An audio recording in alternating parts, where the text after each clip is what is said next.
Philadelphia, Professor Fontaine, who's the current president of the American, the ABC, Association of Black Cardiologists, and he's going also to follow his Ferdinand foot, and he make it also short for 15 minutes. Oh my God. Now he's always a great speaker and always enjoy it. Thank you, Mark. Thank you very much. Thank you. Thank you. Well, I thought I had extra slides. I'm really going to have to go through them quickly today. So, good afternoon, and thank you for the invitation, Mahfouz. I appreciate it. And these are my disclosures. None. And the topic today is controversies in arrhythmia management. And I chose this topic because there are three recent developments that have occurred in conditions that we see in taking care of patients. And instead of answering the questions that with clinical equipoise, as the studies were intended to do, they probably generated more controversy in the results of these recent trials. And I'd like to discuss them with you. First would be to discuss the efficacy of the wearable defibrillator as a primary prevention intervention tool in the post-myocardial infarction patient. Discuss the recent results of the Cabana trial, which is the catheter ablation of atrial fibrillation versus standard medical therapy, which is more effective. And also discuss the catheter ablation use in patients with the Brugada syndrome. Now we know from over a decade ago, it's published from the Valiant trial, which is a trial of captopril and valsartan in post-MI patients, that sudden cardiac arrest or sudden cardiac death occurred within the first 90 days in patients post-MI whose ejection fraction was 30% or less as a result of that infarction. Compared to the others where the ejection fraction is relatively preserved, you see the event rate is much higher in those with reduced ejection fraction. And that study conclusion was validated in the subsequent study published 3 years later.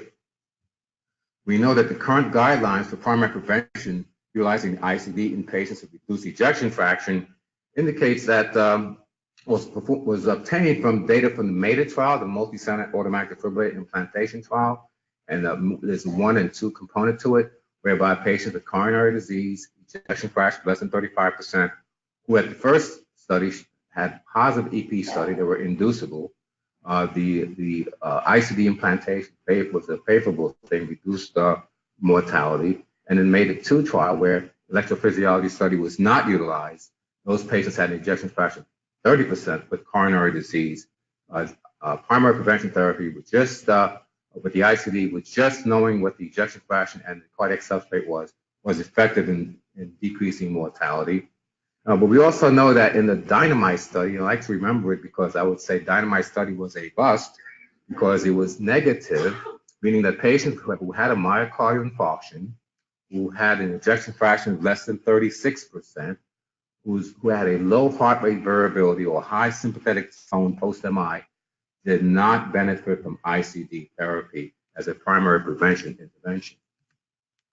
So therefore, we know that the guidelines for ICD implantation as a primary prevention intervention indicated that in the patients with ischemic heart disease, you had to at least have 40 days expire post-myocardial infarction, or 90 days if the patient with revascularized, who had CABGs, let's say, before you can consider implanting an ICD and derive benefit for your patient.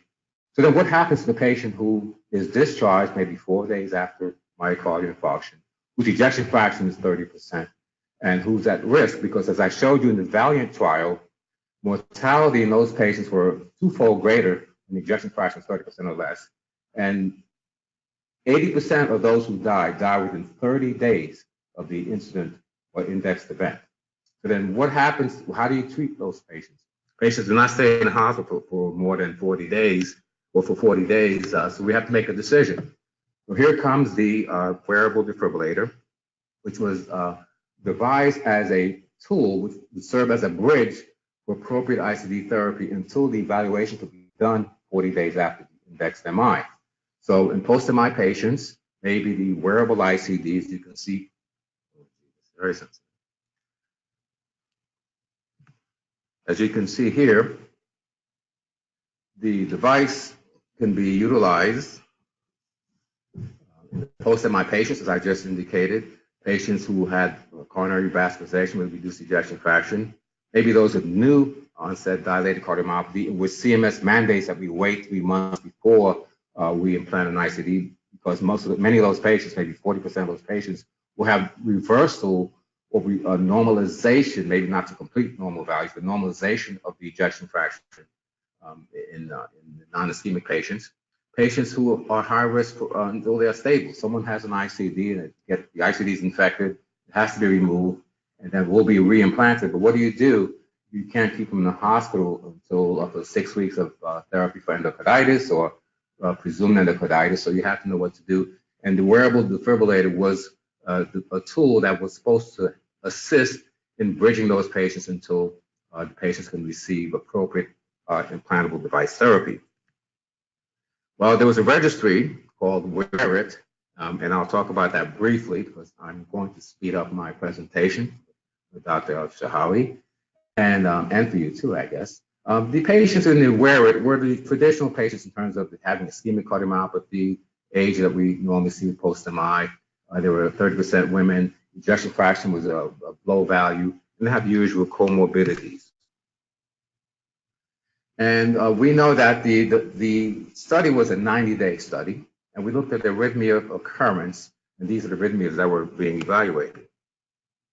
What's important to note is that the compliance with the registry was 22 hours. You needed to wear this except when you took a shower or a bath. Otherwise, you had to wear it, and it was preferable that someone was able to monitor you who knew CPR when you went to take a shower and you took the device. You took the device off. So I think that was the conclusion of that study was that in the real world setting, wearable ICD can be safely used to bridge decisions for appropriate ICD therapy. Okay, so therefore, if it's valuable in a registry design, maybe it would be proven to be valuable in a randomized approach. Therefore, the BEST trial was undertaken, and the recent results published in the New England Journal a few months ago. And the rationale for the BEST trial was to determine whether the wearable defibrillator reduced sudden cardiac death and arrhythmic death in the immediate post-MI period within 90 days. It's a 90-day study in the patients who met the criteria having reduced ejection fraction. And obviously, this study was to assess its value as a bridge to definitive ICD evaluation in the appropriate time window where ICDs can be implanted with CMS approval. Patients were enrolled 7 days after discharge from the hospital, after their index myocardial infarction. Ejection fraction had to be less than 35%. Patients were not allowed to cross over from the wearable to the control group. And it was a 2-to-1 assignment, to randomized assignment. Although obviously it's open label, you can't blind this wearable device. So it was 1,500 patients in the ICD group, or the WCD group, with guideline medical therapy post-MI, of course, and versus just the guideline medical therapy in over 700 patients. And they were followed for up to 90 days maximum. And the primary outcome was sudden cardiac death, sudden cardiac arrest, and death due to ventricular arrhythmias, with the secondary outcome being total mortality and non-sudden death. And you can look at the result of this randomized study showing that the percent of patients using the WCD by day initially started out at 80%, not 100%, and it was reduced at the 90-day period to about 50%. Okay, we know that, yes, you wear it, but when you wear it, how long do you wear it? Well, initially, beginning, 18 hours, you reduced to about less than 12 hours. Okay, and so that's an important observation to make. I should point out that 1/3 of the patients in the study who had the WCD had no wear time at all. Okay, so look at this, the event rate in the survival curve. You can see that there was no difference in sudden and ventricular arrhythmic death between the control and the WCD group. If you look at non-sudden death, there was no difference. The p-values were not significant between the two groups on the study. And if you look at death from all causes, that was significantly different. So you think you have a WCD wearable defibrillator that will treat arrhythmias, but it didn't provide any benefit for sudden cardiac death. But then the total mortality improved. Now, there's something called the Hawthorne effect, whereby people who are in studies, they do better either when they receive placebo or when they're receiving the standard therapy. I think that would have been one of the reasons why there was no benefit from the WCD. So the conclusion that the investigators made, and in the paper, WCD did not significantly reduce sudden death mortality, but it did reduce mortality in the first 90 days post-MI in patients with EF of less than 35%. So the controversy would be what to do. Why would a WCD not provide the benefit for the arrhythmia that it can treat? Well, obviously, I pointed out the wear time and other factors. There might have been some misclassification of the reasons for sudden cardiac arrest in these patients as possible alternatives. So, prescribing WCD was concluded was reasonable to protect high-risk patients with low EF post-MI within 90 days of the indexed event. So that was a conclusion. So if you're using WCDs, you're confused by the data because it didn't decrease sudden death and tachyarrhythmic death, I think you need to know what the data showed, and that's why I chose this particular issue to present to you today. We go to the Cabana trial, which is the catheter ablation versus medical therapy for atrial fibrillation management. Atrial fibrillation is the most common arrhythmia that causes hospitalization in the United States. Ablation of atrial fibrillation is the most common electrophysiology procedure performed in the United States. So the purpose of this study was to determine whether ablation therapy would reach the primary endpoint compared with a medical treatment arm. So all-cause mortality, disabling, stroke, serious bleeding, cardiac arrest, all of those were included in the primary endpoint. Secondary endpoint, there was all-cause mortality and death or cardiovascular hospitalization combined. I would say that that seems to be the overriding factor in this secondary endpoint in this particular study. Randomization was 1-to-1, and the usual patient characteristics were shown, and they were equally distributed between the ablation group and the medical treatment group. What's important here, because this study for the primary endpoint was negative. What's important here is in the ablation therapy group, this is an intention to treat design. 100 patients in the ablation group never got ablated. What's important also is that in the drug treatment group, 300 patients in this group were ablated. They crossed over to the ablation group. So you can see this is a big problem. And again, the patient demographics and characteristics are important. I can point out that minority patients were equally distributed between the ablation group and the drug treatment group. The number of women were also equally distributed. And you look at the intention to treat mortality survival curve in this for the primary endpoint, the value is 0.30. No difference between the drug treatment and the ablation treatment group. Controversy. Again, if you look at the all-cause mortality, the difference between the ablation group and the treatment group, no difference. If you look at the secondary endpoint, because we know that primary endpoints did not meet statistical significance relative to the event rates, in the secondary outcomes, we found that death or cardiovascular hospitalization was significantly different and favored ablation therapy. Again, when you look at the event rate, you can see that drug therapy had a higher event rate than ablation therapy. And when you look at the ability to suppress recurrence of atrial fibrillation outside of the blanking period, that's usually 90 days in these ablation studies, you find that ablation therapy favored a reduction in atrial fibrillation burden compared to medical treatment. So you can see that if you look at those who actually received the therapy they were designed to receive, so the on-treatment analysis, like to refer to it, you find that in the primary outcome was met. The secondary outcomes were met. So when people receive the therapies that they were designed to receive, I think this, you might perceive this as the real world analysis, the ablation therapy was effective. The conclusion that the investigators made, Doug Packer presented this in a heart failure session at the last AHA meeting in November, ablation did not produce significant reduction in the primary endpoint and all-cause mortality. Results were affected by crossovers in both directions and lower than expected event rates. Ablation significantly reduced mortality for cardiovascular hospitalization by 17% compared to drug therapy. There was a 47% reduction in recurrent AF with ablation therapy versus medical therapy. That's important relative to patients who have low ejection fraction, heart failure status, compromised. They will tend to benefit from atrial ablation. A 30% reduction in the primary endpoint and 40% mortality risk reduction was present when patients actually underwent the treatment they were assigned to undergo. So the conclusion of the investigators was that ablation is an acceptable treatment strategy for treating atrial fibrillation with low adverse event rates in high-risk patients. And the last component of this presentation involves the Brugada syndrome.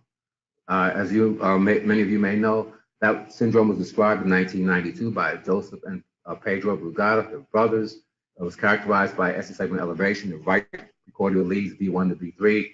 Sudden cardiac death, sudden arrhythmic death is the major concern in this condition. Worldwide, in the United States, it's 1 to 5 per 10,000 in the population. In the Philippines and in Thailand, it's 5 to 10 per 10,000. Google tells me that the population in Sarasota is about 58,000. So when I do my calculation before I came into this presentation, 30 patients, 30 individuals should be running around with Brugada syndrome in this town. Okay, so knowing that and Google tells me that about the population, but Dr. El Shahawi tells me that the Sarasota Memorial Hospital is the second largest health system in Florida. So this is not something that some condition that you may not encounter in this region. Of course, sudden unexplained death is a concern. This condition, it is defined by a genetic mutation involving the SCN5A sodium channel gene. It's an autosomal dominant pattern of inheritance, the loss of function mutation, whereby the rapid sodium channel function is compromised, is diminished, and obviously, as a result of that, VTVF can occur due to what we call an EP, a phase 2 mechanism. These patients usually do not have structural heart disease. They don't have myocardial dysfunction. Males are about 8 to 10 times more commonly affected than women. And what's notable, and I've had a couple of patients with this, these arrhythmic events tend to occur at night, where patients will just start having agonal respirations, or when they have a febrile condition from pharyngitis, etc., they're more prone to having arrhythmic events during this time. And what you want to know is how to identify it, because it really is an EKG recognized condition, in addition to the clinical component, whereby they're presenting with arrhythmias. And this is the ST segment elevation that's called the Cove ST segment elevation, V1, V2.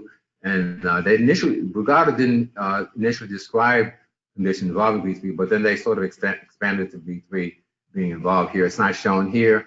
And the saddleback configuration is not really true Brugada syndrome. You really have to know what the ECG manifestation is. And why does EKG look like that? Why is there ST segment elevation? There's no MI ongoing. But what happens is in the sodium channel mutation, you have disproportionate effects on the right ventricular epicardium and myocardium, whereby you lose what's called a spike and dome configuration. This is an action potential of the Purkinje tissue. You can see the normal action potential is represented by the dotted line here. When you have Brugada syndrome, you have an increase with the sodium channel abnormality, this increase in the transient outward current, which means this is a spike and that's a dome. You lose a spike and dome. So now the right ventricular myocardium has an action potential that looks like this. The left ventricle, the rest of the ventricles have an action potential that looks like that. This gradient produces the ST segment elevation here. And also the voltage gradient produces what we call phase 2 PVCs, and then it looks like an RNT phenomenon, and off the patient goes and have a VTVF with no structural heart disease at all. If you look at what we can do to try to identify, someone comes to the ER, they're 45 years old, they've had a cardiac arrest, they've been resuscitated, and this is your first EKG. One of the things, and then maybe they're of Southeast Asian origin ancestry. And you say, well, gee, maybe we should, I don't see any evidence of Brugada. take the leads, that the V1 and V2 EKG leads are normally placed in the fourth intercostal space. Move them up to the second and third intercostal space, repeat the EKG. You repeat the EKG, you get this. This is classic Brugada syndrome, which is ST elevation, incomplete right bundle branch block pattern with T-wave inversion. This is classic for what they describe. If you do that and you don't really identify this pattern, you can provoke them or with a procainamide. You can infuse procainamide 50 milligrams per kilogram intravenously and repeat the EKG. When you do that, you can obtain a Brugada pattern. If you don't have a Brugada pattern in the normal location of V1 and V2 in the ECG, move V1 and V2 to the second or third intercostal space and repeat the EKG again. You will see this is what is manifested when you do that. If the patient has recurrent ventricular tachycardia or ventricular VT storm, we call it, which is 3 episodes of VT-VF within a 24-hour period, and it seems to be incessant, isoprel is a valuable tool in reversing the Brugada pattern and terminating the VT-VF episodes. It sounds different from what you expect. It does increase the calcium current and decreases the transient outward current and normalizes the EKG to some extent. So this is what I'll just emphasize that sometimes the Brugada pattern may be associated with notching in the EKG, in this portion of the EKG, which represents fragmentation and abnormal myocardial conduction in the right ventricular outflow tract. We know that the controversy has been the value of electrophysiology study in these patients. I think that it is no longer recommended as a prior controversy, and I think some people still think that you can do it, but you can't. Signal ECG, it was a tool that we were utilizing to help make a diagnosis in other conditions. It's been useful in the Brugada condition in identifying areas of fragmentation. One thing I want to mention, I already talked about the procainamide, is that quinidine can also reverse EKG pattern. You see the Brugada pattern here? Give quinidine, although procainamide and quinidine, in your view, are class 1 drugs. It seems to be the same. But quinidine decreases the transient outward current and reverses the Brugada pattern. And if you have a patient who has VT storm, or you're concerned about they had a family history of sudden cardiac death, sudden cardiac arrest, unexplained syncope, not sure what to do with them, quinidine has been recommended as an alternative therapy before you implant an ICD. So I'm going to, so the goal of the therapy for Brugada is really to restore the normal EKG pattern. That can be achieved with quinidine. Recent data from Nadamani, who's in Los Angeles, Pacific Rim Institution at Los Angeles, has found that you can ablate sites in the right ventricle in the outflow tract region to get rid of the Brugada pattern on EKG and to decrease the episodes of VT storm. Okay, and they've done this. This is an electroanatomic map of the region of the right ventricular outflow tract. In red is are the areas whereby there's fragmentation, abnormal EGMs, electrograms. Here you can see the fragmented signal, so it's a nice straight signal like this. You ablate this area, you get this, and you can abolish the Brugada pattern in these patients. All right, so I'm going to skip this and just conclude that the underlying electrophysiologic substrate in patients with Brugada syndrome appears to be delayed depolarization in addition to the genetic mutation, and it affects the right ventricular outflow tract, epicardium, and endocardium. RF energy can be used to and delivered to those regions to modify the arrhythmia substrate and perhaps prevent VT storm, normalize the ECGs in some patients, not everybody. And being that these patients are young, sometimes they are not enamored with having an ICD placed. And so therefore, this may be an option, although it is still controversial. Okay, and I think I'll stop right here.